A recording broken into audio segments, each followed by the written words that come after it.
តោះមួយថ្ងៃដែរបាទគឺ Oppo Vivo បាទមកទឹក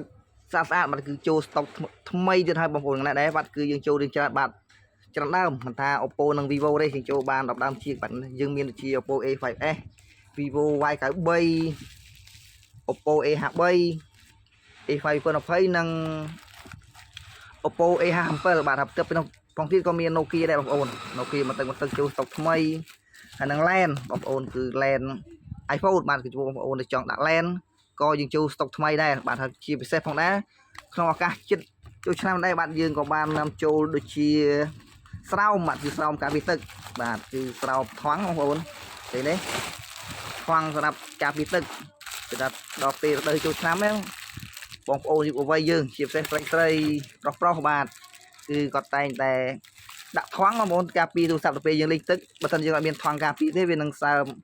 អាចខូចទូរស័ព្ទយើងបាទសម្រាប់បងប្អូនដែលចង់ទិញថងការពារទឹក